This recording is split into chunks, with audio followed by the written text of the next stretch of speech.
Magandang araw kaibigan! Tuloy po kayo sa Felicidad's Channel. Sa mga kwento ng buhay at pag-ibig na hinalukay sa natatagong baul ni Felicidad. Pero bago po tayo magpatuloy, huwag niyo pong kalilimutan na i-like ang video, i-subscribe ang channel, at i-click ang notification bell para lagi kayong updated sa mga parating pa na upload.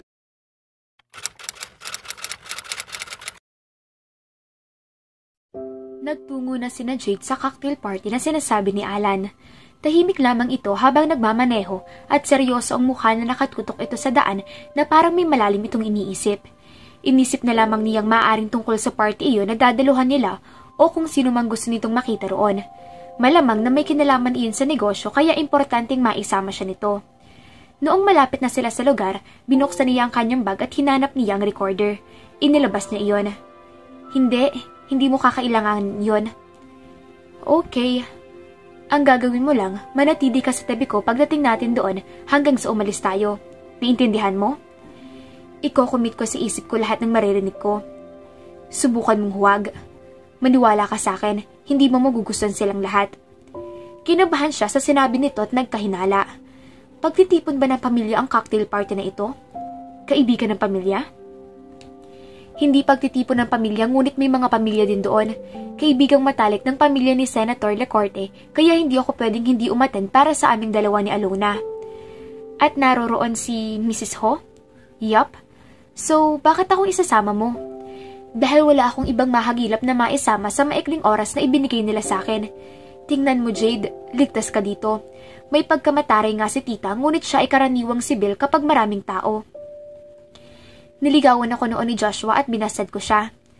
Nag-aalangang paliwanag dito. Ang tinukoy niya ay ang anak ni Mrs. Ho. Nagkita sila noon sa isang party nang isama siya si Alona. Bigla na lamang ito nagsimulang sumulpot at manligaw sa kanya sa opisina. Noong binasad niya ito, suportado rin siya ni Sir Rico kaya siguro wala siyang narinig na masakit mula rito. Pero ang ina nito'y iba.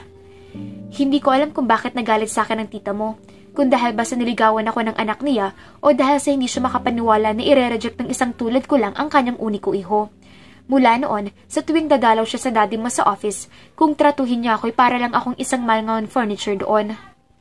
Talaga? Sinulya pa niya ito. Hindi nga ito nakangiti pero nahimigan niya ang amusement sa tinig nito. Saan ka hindi makapaniwala na niligawan ako ng pinsan mo o binasad ko siya? Mayabang kasi si Joshua, akala yata niya lahat ng babae, hinahalikan ang nilalakaran niya. At ayaw mo ng ganyang lalaki? Sino naman kasing matinong babae ang gusto ang ganong lalaki?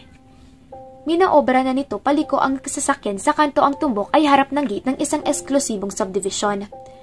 Sa bahay ni Senator Lacorte gaganapin ang party. Sa kasamaang palad, naroon din si Mariz, kaya manatili ka sa tabi ko at maging ligtas ka. Ayokong may distractions kapag kausap ko ang senador dahil may kailangan akong itanong sa kanya. Tumaas ang isang kilay niya. Hindi niya inaasahan na siya ang gagamitin nitong pantapat kay Mariz Alegre. Naluloko na ba ito? Sa malas ni Jade, nasa party na kaagad ang gusto niyang iwasang matanda noong dumating sila roon. Kahit pa kasama niya si Alan, hindi nagbago ang pagtrato nito sa kanya. Hindi siya nito tinapunan ng tingin noong nalapitan ito ni Alan para batiin. Ikinalulungkot ko ang tungkol doon sabi ni Alan sa kanya nang makaalis na ang tita nito. Hindi ko alam na yun pala. Huwag mo nabanggitin, sanay na naman ako eh. Hindi na nga ito nagsalita. Iba namang mga kamag-anak nito ang lumapit sa kanila pero mabuti na lamang at maayos ang pakitungo sa kanya ng mga ito. Kinumusta pa nga siya ng karamihan na hindi lamang iilang beses niyang nakasalamuha sa pagtatrabaho niya kay Sir Rico. Kahit paano'y hindi isang empleyada lamang ang tingin sa kanya ng mga ito. Ang ganda mo sa pink, iha. Puri sa kanya ng tita Emery ni Alan. At habang nakulugay ang iyong buhok, mas lalo kang gumanda. Siguro in love ka. May boyfriend ka na ba? Sorry po, wala. Nang sulya pa nito si Alan ay naramdaman niyang pinamulahanan siya. Maya-maya'y lumapit sila ni Alan sa grupo kung saan naroroon sila Senator Lacorte. Alan, nandito ka pala. Halos sabay silang napalingon ni Alan nang marinig nila ang pamilyar na tinig na iyon. Si Mariz iyon na mabilis na lumalapit habang nakakawit ang braso sa braso ni Kirby na nakakasingi sa kanya. Bumitiw na ito kay Kirby bago pa man makalapit sa kanila. Pagkatapos ay tumabi kay Alan para dito naman mangunyapit. Sorry po Tito Willie, late po ako. Ani Mariz sa senador. Pero mahal kita, alam mo yun. Tumawa ang senador. Hinding-hindi ka makakatakas sa anumang bagay, sweetheart. Si Alan naman ang binigyan ng pansin ni Maris. Hindi na sana ako makakarating kung hindi sinabi sa akin ni Kirby na pupunta ka dito. Si Kirby? Narinig niyang sabi ni Alan. Dahil sa pagdating ni Maris, si Kirby na lang ang hinarap niya. Parang reunion, tama? May nagsabi sa akin na pupunta ka dito kasama ng pinsan ko, kaya naisip ko na pumunta na rin dito. Ang ganda mo pala sa pink. Puri sa kanya ni Kirby. Salamat. Bakit wala ka sa party kagabi? Tinapunan nito ng makahulugang tingin si Alan. May nakalimot kasing imbitahan ako. Tinawagan kita pero cannot reach ang cellphone mo. Sa lahat ng oras? Hindi naman sa lahat ng oras, syempre. Pero busy ako sa trabaho. Pero alam mo naman siguro pwede kang sumama kung gusto mo. Inakbayan siya ni Kirby. Gusto ko pa naman sanang isayaw itong si Jade. Naasiwa siya. Kapag wala naman si Alan, hindi ganoon magkikilos si Kirby. Hindi tuloy niya alam kung aalisin ang kamay nito, lalo na't ilan sa grupo niya na Senator Lacorte ay patingin-tingin na sa kanila. Samahan kita sa bar. Baling kaagad niya kay Kirby para mailayo na niya ito kay Alan. Huwag ka magbago ng isip. Hinila na siya nito bago pa niya maalalang ang unang responsibilidad niya ay ang manatili sa tabi ni Alan, lalong-lalo na mga sandaling iyon na nasa tabi na nito ang distraction na sinabi nitong gusto nitong iwasan. Patay. Pagkalipas ng isang oras ay nagpaalam na si Alan sa party. Pagpasok sa kotse ay napatahimik nito. Naasiwa si Jay dahil hindi na niya kailangang manghula kung sino ang nagdulot ng kapormalang nakikita niya ng mga sandaling iyon sa mukha nito. Mula nang dumating si Maris ay hindi na ito masyadong nakakapag-participate sa usapan sa grupo ni Senator Lacorte at siya naman ay hindi na pinakawalan ni Kirby. Pagkatapos makapagpaalam ay nilapitan siya nito at walang paliwanag na inalayo na siya sa pinsan. Pagkatapos ay iginis siya nito palabas ang bahay sa kabila ng nagtatakang tingin ng ibang bisita. Masamang tingin ni Maris at amused na pagkaway sa kanila ni Kirby. Ni hindi niya gustong isipin kung anong impresyong naiwan ng sumpong nito ibang mga bisita. Si Maris na hindi itinago ang pagsimangot noong kahit malambing itong nagpoprotesta ay iniwan pa rin ito ni Alan sa party sa kabila ng maaga pa kung tutuusin ang gabi. Sorry talaga. Formal pa rin ang mukha nito noong tumango. Nag-enjoy ka ba sa party? Hindi ako nagpunta sa party na yun para mag-enjoy. Kung siya ang tatanungin, ni hindi niya gustong magtungo roon. Mukhang nag-e-enjoy ka palagi sa piling ni Kirby. Naguguluhang napatitig siya rito. Anong gusto nitong gawin niya? Simangutan ang pinsan nito? Gusto ko lang ipaalala sa'yo ang reputasyon ng pinsan kong iyon sa mga babae. Hindi siya nagko-commit at hindi siya nagtagal sa piling ng isang babae. Kaya kung ako sa'yo, pag-isipan mo muna ng mabuti kung patupatulan mo siya o hindi. Hindi sa sinusubukan kong panghimangasukan ang personal mong buhay. Jade, gusto ko lang ipaalala sa'yo na mag-ingat ka. Alam kong matagal ka nang nawala, Alan. Kaya ipapaalala ko sa'yo, hindi ako ang klase ng babaeng basta na lang naniniwala sa lahat ng sinasabi o inaakto ng mga lalaki. Lalo na kung mayayamang gaya niyo ng pinsan mo. Hindi ko sinasadya. Hindi mo na kailangan pang ipaalala sa akin kailangan ko mag-ingat. Alam ko na yun. Nagsimula siyang kumilos para bumaba ng kotse. Pero bumaba kaagad ito, lumikid sa kotse. Saka binuksan ang pinto para sa kanya. Apologetic ang anyo. Okay, hindi tama iyon. Alam ko. Nainis lang kasi ako nang dumating si Kirby. Nakalimutan mo na kung anong instruction ko sa'yo. Hindi ko nakalimutan.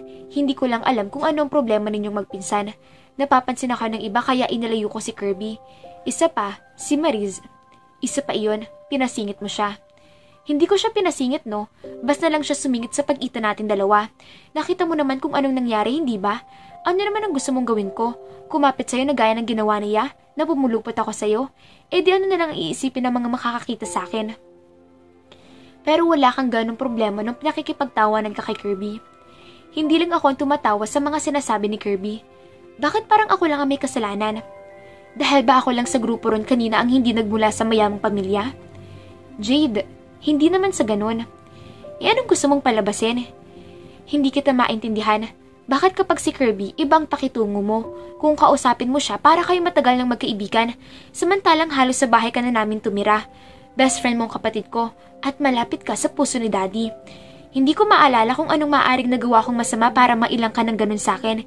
Ni hindi ako playboy. Alam ko, hindi rin naman ako ganun kasamang ugali. At kahit ilang buwan na tayo may kasama sa opisina, formal na formal ka pa rin. Hindi ko maiwasang isipin na ako lang ang dahil alam kong hindi ko gaanong kapormal kay Daddy. Hindi ka agad siya nakaimik kahit nagdaan ng ilang sandaling katahimikan. Ano? Kinakabahang napahakbang siya palayo. Hindi naman ako ganun kapormal Isa pa, hindi mo katulad si Kirby. Hindi ka...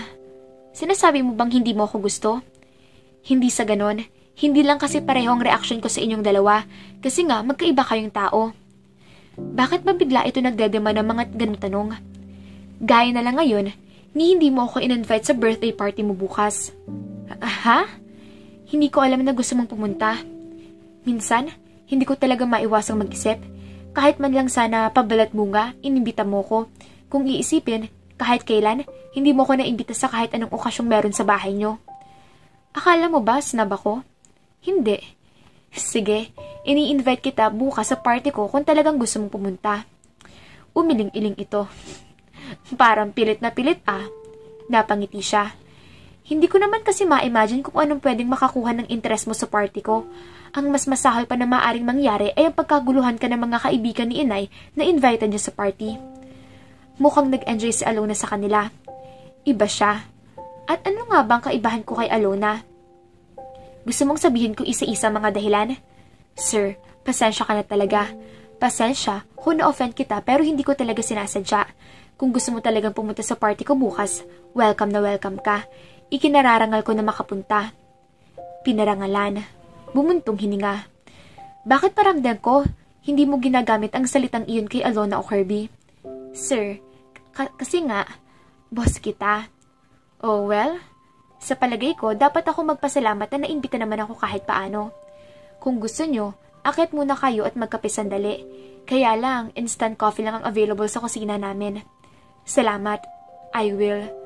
May bumalot na mainit na sensasyon sa kanya sa pagngiti nito.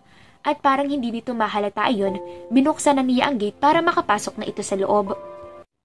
Naku, mga ka-Felicidad. Aaminin ba niya kay Sir Alan na kaya iba ang pakita niya dito compare kay Alona at Kirby ay dahil sa bumibilis ang tibok ng kanyang puso tuwing nasa malapit ang boss niya?